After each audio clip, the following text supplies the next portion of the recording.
বন্ধু যদি Vladimir Putin হয় তবে ইরানের কিসের ভয়? মাত্র কয়েকদিন আগেই চীন থেকে কার্গো বিমান ভর্তি করে ম্যানপ্যাড এসে পৌঁছেছে তেহরানের মাটিতে।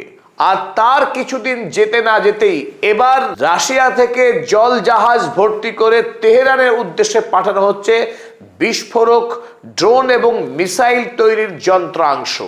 আমেরিকার সঙ্গে মুখোমুখি আরো বিধ্বংসী, আরো শক্তিশালী লড়াই করার কাজে ইরানকে আরো শক্তিশালী করতে এবার রাশিয়া কাঁধে হাত রাখলো সৈয়দ মুজতবা খামেনেইর। ইরান যাতে মার্কিন সেনা ছাউনিগুলোকে গুড়িয়ে দিতে পারে এক একটা শক্তিশালী মিসাইলের আঘাতে, সেই লক্ষ্যে রাশিয়া আবার ইরানকে পাঠাচ্ছে TNT। এই TNT এক ধরনের অতি শক্তিশালী বিস্ফোরক, যা দিয়ে বড় বড় বিল্ডিংকে গুড়িয়ে দেওয়া যায় অনায়াসে। এই খবর প্রকাশিত হয়েছে আমেরিকার NBC সংবাদ সংস্থা থেকে। স্বাভাবিকভাবে ডোনাল্ড ট্রাম্পের ঘুম উড়ে যাচ্ছে এই খবরে। আমরা যে কথা বারবার বলে আসছিলাম, চীন, রাশিয়া এবং ইরান, এই তিন রাষ্ট্রের মধ্যে যে অটুট বন্ধুত্ব, আমেরিকাকে পরাস্ত করবার জন্যে চীন, ইরান, রাশিয়ার বন্ধুত্বই যথেষ্ট। আমেরিকা একদিকে ইউক্রেনের হয়ে রাশিয়ার বিরুদ্ধে লড়াই চালাচ্ছে, ওদিকে ইরানের সঙ্গে যুদ্ধ চালাচ্ছে। তাই রাশিয়া এবং ইরান একসঙ্গে হাতে হাত মিলিয়ে, কাঁধে কাঁধ মিলিয়ে আমেরিকার সঙ্গে এই লড়াই করছে এবং এই লড়াইয়ে জেতার পথে এই দুই মিত্র রাষ্ট্র। Russia is reportedly shipping explosive to Iran to help fight the US. আমেরিকার সঙ্গে লড়াই করার কাজে সাহায্য করতে ইরানকে জাহাজ ভর্তি বিস্ফোরক পাঠাচ্ছে Russia. Moscow is sending TNT, drone parts and ammunition to Tehran. Moscow রাশিয়াকে পাঠাচ্ছে TNT, ড্রোনের যন্ত্রাংশ এবং অন্যান্য বিস্ফোরক to rebuild its missile and drone arsenal after the months of war with America. আমেরিকার সঙ্গে কয়েক মাস যুদ্ধের পর ইরান যাতে তার যুদ্ধাস্ত্রকে আরো বিপুল পরিমাণে বানাতে পারে, নতুন যুদ্ধের প্রস্তুতি স্বরূপ এই লক্ষ্য নিয়ে এই রাশিয়া ইরানের কাছে পাঠাচ্ছে এই জাহাজ ভর্তি বিস্ফোরক। অপরদিকে আমেরিকার চাপে আরব আমিরাতের বাদশাহ এই মোহাম্মদ বিন জায়েদ আল নাহিয়ান, তিনি ইরানকে অর্থনৈতিকভাবে অবরুদ্ধ করবার জন্য এবার ঘোষণা করলেন যে ইরানের সঙ্গে কোনো রকম বাণিজ্য আর করবে না আরব আমিরাত। তারা ঘোষণা করছে, the UAE says it has halted all trade. আরব আমিরাত জানিয়েছে তারা ইরানের সাথে সব রকম বাণিজ্যকে এবার বন্ধ করছে। কমার্শিয়াল এক্সচেঞ্জেস, কোনো রকম বাণিজ্যিক আদান প্রদান হবে না ইরানের সাথে। অ্যান্ড ফিনান্সিয়াল ট্রানজ্যাকশনস, এমনকি ব্যাংকিং যে লেনদেন, দুই দেশের মধ্যে টাকার আদান প্রদান, সেটাও বন্ধ। আনটিল ফার্দার নোটিশ, নতুন করে নোটিফিকেশন না দেওয়া পর্যন্ত এই সিদ্ধান্তে অবিচল থাকবে আরব আমিরাত। মধ্যপ্রাচ্যের যে রাষ্ট্র ইসরায়েলের সাথে হাতে হাত মিলিয়ে ইরানের বিরুদ্ধে সব রকম ষড়যন্ত্রে লিপ্ত ছিল এই যুদ্ধকালীন সময়ে, সেই রাষ্ট্রই হচ্ছে আরব আমিরাত। এবার আমেরিকার অঙ্গুলি হিলনে আরব আমিরাত ইরানের সাথে সব রকম বাণিজ্যিক সম্পর্ক ছিন্ন করার এই সিদ্ধান্ত ঘোষণা করেছে। যদিও অজুহাত হিসেবে গতকাল আরব আমিরাত জানিয়েছে যে ইরান একাধিকবার আরব আমিরাতের উপরে মিসাইল এবং ড্রোন হামলা চালিয়েছে। এই হামলার প্রতিবাদেই তারা ইরানকে অর্থনৈতিকভাবে অবরুদ্ধ করতে চাইছে, তার সঙ্গে সব রকম বাণিজ্যিক সম্পর্ককে ছিন্ন করছে। তবে মজার বিষয় হলো, আরব আমিরাতের জন্যে এই ঘোষণা আরো বড় বিপদ ডেকে আনবে। যদি আমেরিকা নতুন করে আবারও ইরান হামলা করবার সাহস দেখায়, তবে দাম চুকাতে হবে আরব আমিরাতকে। আরব আমিরাত যেহেতু ইরানের অতি নিকটবর্তী দেশ, তাই ড্রোন এবং মিসাইল আসতে পড়তে খুব একটা সময় লাগবে না। আমেরিকার নিজের ভান্ডারেই ইন্টারসেপ্টর মিসাইল নেই, তাই যে কটা ইন্টারসেপ্টিং মিসাইল আরব আমিরাত কিনে রেখেছে, সেই ইন্টারসেপ্টিং মিসাইলকে শেষ করতে ইরানের খুব একটা সময় লাগার কথা নয়। কারণ প্রতি মাসে ইরান এখন 30,000 করে ড্রোন বানাচ্ছে, 700-রও বেশি করে মিসাইল তৈরি করছে। তাই যে গতিতে ইরান পরবর্তী যুদ্ধের জন্য বিপুল পরিমাণের প্রস্তুতি গ্রহণ করছে, সেই প্রস্তুতির সামনে আমেরিকায় খড়কুটোর মতো উড়ে যাচ্ছে, সেখানে আরব আমিরাত তাকে খুব বেশি বাহাদুরি দেখাবার সুযোগ ইরান নিশ্চিত দেবে না। তাই এই ঘোষণা, অর্থাৎ ইরানের সঙ্গে সব রকম বাণিজ্য চুক্তিকে ছিন্ন করার যে অধ্যত্ত বর্তমানে মোহাম্মদ বিন জায়েদ আল নাহিয়ান দেখাচ্ছে, আবুধাবি বা দুবাই দেখাচ্ছে, তাদের জন্য ভবিষ্যৎ কিন্তু খুব একটা ভালো হবে না, এটাই মনে করছে বিশেষজ্ঞ মহল। আর এদিকে ডোনাল্ড ট্রাম্পের সৈন্যবাহিনীর অবস্থা কিন্তু অত্যন্ত করুণ। একাধিক সৈন্য নিজেরাই লড়াই করে আত্মহত্যা করতে চাইছে, আব্রাহাম লিঙ্কন যুদ্ধ জাহাজ থেকে তারা জলে ঝাঁপ দিচ্ছে, কারণ সেখানকার খাবারে গুণগত মান ইত্যাদি ইত্যাদি অসংখ্য অভিযোগ। তবে মধ্যপ্রাচ্যের মার্কিন সামরিক ঘাঁটি থেকে উঠে এলো আরো বিস্ফোরক অভিযোগ। খোদ ডোনাল্ড ট্রাম্প, সে যে ইসরায়েলের কৃতদাস, পোষা কুকুর, সেই অভিযোগই করছে আমেরিকার সৈনিকেরা। তারা আমেরিকার সামরিক ঘাঁটিতে পড়ে থাকা একটা স্ট্র্যাটো ট্যাঙ্কার, যুদ্ধ জাহাজে জ্বালানি ভর্তি করা যে স্ট্র্যাটো ট্যাঙ্কার, তার গায়ে যে ধুলোর আস্তরণ আছে, সেই ধুলোর আস্তরণে ক্ষোভকে উগরে দিয়েছে মার্কিন সৈন্যরা। মধ্যপ্রাচ্যের একটি সামরিক ঘাঁটিতে এই সৈন্যরা তাদের ক্ষোভকে উগরে দিয়েছে, যেখানে তারা স্পষ্ট লিখেছে ইরান যুদ্ধ আসলে ডোনাল্ড ট্রাম্পের যে যৌন কেলেঙ্কারি, এপস্টিন ফাইল প্রকাশ হচ্ছিল আমেরিকায়, তাই মোড় ঘোরাবার জন্য ইরান যুদ্ধ শুরু করেছে ইসরায়েলের ইঙ্গিতে আমেরিকা যুক্তরাষ্ট্র। তাই আমেরিকা যখন ইরান যুদ্ধকে নাম দিয়েছিল অপারেশন এপিক ফিউরি, আমেরিকার সৈনিকরা তাকে নাম দিচ্ছে অপারেশন এপস্টিন ফিউরি। এপস্টিন থেকে দৃষ্টি ঘোরাবার জন্যই ডোনাল্ড ট্রাম্প এই অন্যায় যুদ্ধ শুরু করেছে মধ্যপ্রাচ্যে। এবং এই যুদ্ধের মূল উদ্যোক্তা অবশ্যই ইসরায়েল, কারণ আমেরিকার সৈনিকেরা তখনই গুড গাই হবে, তখনই তারা ভালো ছেলে হবে, যখন ইসরায়েলের দেওয়া নির্দেশকে অক্ষরে অক্ষরে পালন করবে, আর যদি না করতে চায় তাহলে ব্যাড গাই।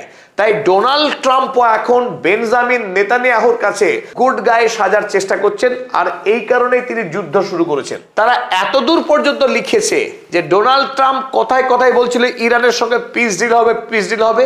তাই তারা লিখেছে পিস ডিল নাম্বার 64, 64 বার বলা হয়ে গেছে এ বুড়ো ভাম ডোনাল্ড ট্রাম্প, তুমি ইরানের সঙ্গে শান্তি চুক্তি করছো। আদৌ কি শান্তি চুক্তি তুমি করবে, নাকি আমাদের জীবন নিয়ে তুমি খেলা করবে? অর্থাৎ ডোনাল্ড ট্রাম্প ইসরায়েলকে খুশি করতে গিয়ে মার্কিন সৈন্যদের জীবন নিয়ে ছিনিমিনি খেলছে, সেই অভিযোগ এনেছে মার্কিন সৈন্যরা।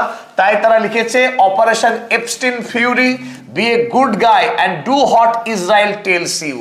তুমি ইসরায়েলের কথা মতো কান ধরে তোমাকে উদ্বোস করছে ইসরায়েল, সেটা তুমি বুঝতে পারছো না। অপদার্থ রাষ্ট্রপতি ডোনাল্ড ট্রাম্প এই ভাষায় মারাত্মকভাবে আক্রমণ করেছে ডোনাল্ড ট্রাম্পের সৈন্যবাহিনী। আর সেই ছবি ক্যামেরা বন্দি করে আমেরিকার একজন রাজনৈতিক বিশ্লেষক, যার নাম ত্রিতা পার্সি, এই ত্রিতা পার্সিকে পাঠিয়েছিলেন, এবং ত্রিতা পার্সি তার নিজের এক্স হ্যান্ডেলে এই ছবি সহ লেখাকে পোস্ট করেছেন, এবং তিনি তার মতামত দিয়েছেন শেষে যে এই যুদ্ধ অন্যায় যুদ্ধ, এবং এই যুদ্ধের কোনো নৈতিক দিক নেই, সম্পূর্ণ দিশাহীন উদ্দেশ্যহীন যুদ্ধ লড়ছে আমেরিকা ইরানের সাথে। তাই এই যুদ্ধ অবিলম্বে বন্ধ করা উচিত বলে দাবি করেছেন ত্রিতা পার্সি। আর ডোনাল্ড ট্রাম্প তো বসে থাকার পাত্র নন, ত্রিতা পার্সিকেই আমেরিকা থেকে তাড়ানোর হুমকি দিয়েছেন ডোনাল্ড জে ট্রাম্প। আর এই ক্ষেত্রে একটি কথাই প্রযোজ্য, যে আমেরিকার সৈনিকেরা এখন প্রাণ ভয়ে কাঁপছে।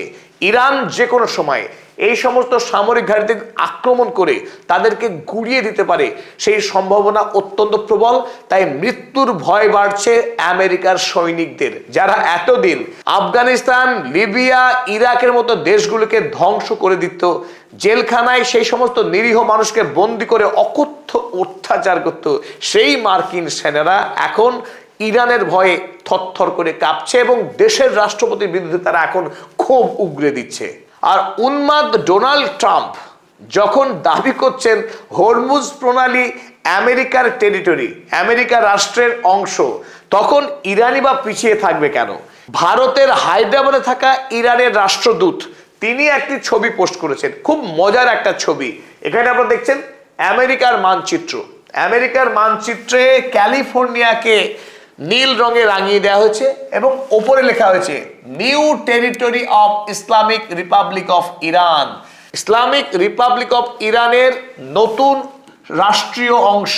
এই ক্যালিফোর্নিয়াকে ইরানের রাষ্ট্রীয় অংশ বলে মজার ছলে দাবি করেছেন ইরানের এই রাষ্ট্রদূত। ডোনাল্ড ট্রাম্প তো বলদ, তার মাথায় যেহেতু বুদ্ধি নেই, তিনি যে কোনো কথা বলতে পারেন।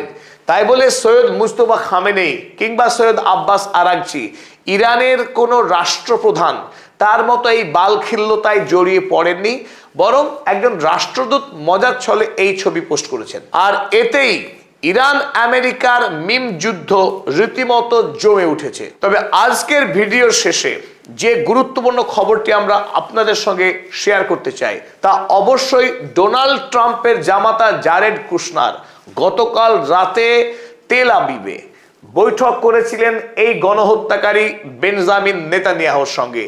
এই পশুকে দাবি করা হয়েছিল যে যেহেতু হামাসের কর্তৃপক্ষ গাজায় তারা অস্ত্র পরিত্যাগ করতে সম্মত হয়েছে, জারেড কুশনার সঙ্গে বৈঠকে যে বোর্ড অফ পিসের বৈঠকে সিদ্ধান্ত হয়েছিল ইসরায়েল গাজা ভূমি থেকে সমস্ত সেনাকে প্রত্যাহার করবে এবং তারা যুদ্ধবিরতির শর্তকে মেনে চলবে, তাহলে হামাসও অস্ত্র পরিত্যাগ করবে এবং সেখানে নতুন করে এই গাজা ভূমি পুনর্গঠনের কাজ শুরু হবে। তাই বেঞ্জামিন নেতানিয়াহুর সঙ্গে বসার আগেই মিশরের আল আমিন শহরে বৈঠক করেছিলেন জারেড কুশনার তথা ডোনাল্ড ট্রাম্পের জামাতা যে তারা অস্ত্র পরিত্যাগ করবে কিনা। তা হামাস স্পষ্ট জানিয়েছিল যদি ইসরায়েল আইডিএফ সেনারা যদি গাজা ভূমি থেকে সরে যায় তাহলে তারাও অস্ত্র পরিত্যাগ করতে প্রস্তুত আছে। তারপর গতকাল রাতে যখন এক জায়গায় বৈঠক হলো, সেখানে স্পষ্ট জানিয়েছে এই গণহত্যাকারী খুনি বেঞ্জামিন নেতানিয়াহু যে তারা গাজা থেকে সৈন্য প্রত্যাহার করবে না। কারণ খুব স্পষ্ট, সামনেই নভেম্বর মাসে ইসরায়েলে ভোট। সেই ভোটে এই লিকুদ পার্টির চোর নেতা বেঞ্জামিন নেতানিয়াহু নিশ্চিতভাবে পরাস্ত হবে যদি ভোটের আগে এই গাজা ভূমি থেকে সেনা প্রত্যাহার করে নেয়। কারণ ইসরায়েলের গড়পড়তা মানুষ বিকৃত মস্তিষ্কের, রক্ত পিপাসু। তারা প্রত্যেকেই গাজা ভূমির ফিলিস্তিনিদেরকে খুন করতে চায়, যুদ্ধ করতে চায়। তারা অত্যন্ত যুদ্ধপ্রিয় জাতি। তাদের অস্তিত্বের মূলেই হলো ফিলিস্তিনিদেরকে রক্ত পান করা। তাই সেই সমস্ত বিকৃত মস্তিষ্কের ভোটাররা এত মানুষ খুন করেছে বেঞ্জামিন নেতানিয়াহু, তবু তাকে ভোট দেবে না যদি আজ গাজা ভূমি থেকে সৈন্য সরিয়ে নেয়। সুতরাং আরো বড় যুদ্ধ চাই গাজা ভূমিতে যদি বেঞ্জামিন নেতানিয়াহু ভোটে জিততে চায়। সুতরাং এই প্রেক্ষিতে ডোনাল্ড ট্রাম্পের জামাতা জারেড কুশনার যখন তাকে দাবি করছিল গাজা ভূমি থেকে সেনা প্রত্যাহার করতে হবে, তাতে কিন্তু রীতিমতো ক্রুদ্ধ বেঞ্জামিন নেতানিয়াহু এবং তিনি ঝগড়ায় জড়িয়ে পড়েন এই জারেড কুশনারের সঙ্গে। কারণ তার শ্বশুর মশাই ডোনাল্ড ট্রাম্প, সেই ডোনাল্ড ট্রাম্পই যখন এই হত্যাকারীর ভৃত্য, তখন তার জামাতাকে কি আর পাত্তা দিতে চায়? সুতরাং গতকাল একটি ব্যর্থ বৈঠক করবার পর হাল ছাড়তে বাধ্য হলেন জারেড কুশনার। এখন রীতিমতো প্রশ্ন উঠে গেল ডোনাল্ড ট্রাম্পের বোর্ড অফ পিস যে ধুমধাম করে যে বৈঠক করেছিল গাজা ভূমির পুনর্গঠনের জন্য, এমনকি সুইজারল্যান্ডের বৈঠকে এই জারেড কুশনার গাজা ভূমি ভবিষ্যতে কেমন শহর হবে সেই যে রূপরেখা দেখিয়েছিলেন, হাততালি কুড়িয়ে নিয়েছিলেন, সেই সমস্ত এখন বিষবাও জলে। গাজা ভূমিতে জারেড কুশনারের স্বপ্ন ছিল বিলাসবহুল রিয়েল এস্টেটের বাণিজ্য করা, সেসব আপাতত বিষবাও জলে। আর অবশ্যই ফিলিস্তিনি জনতার গাজা ভূমির সেই অসহায় মানুষদের ভবিষ্যৎ এখনো কালো মেঘে ঢাকা। কবে জাগ্রত হবে মোহাম্মদ বিন সালমানের চেতনা, কবে জাগ্রত হবে এরদোয়ানদের চেতনা, সেটাই দেখার। ইরানের সঙ্গে হাত মিলিয়ে সত্যি সত্যি তারা এই গাজা ভূমির মানুষের মুক্তির জন্য লড়াইয়ে নামবে কিনা, সেটাই আমাদের আজকের দিনের শেষ প্রশ্ন।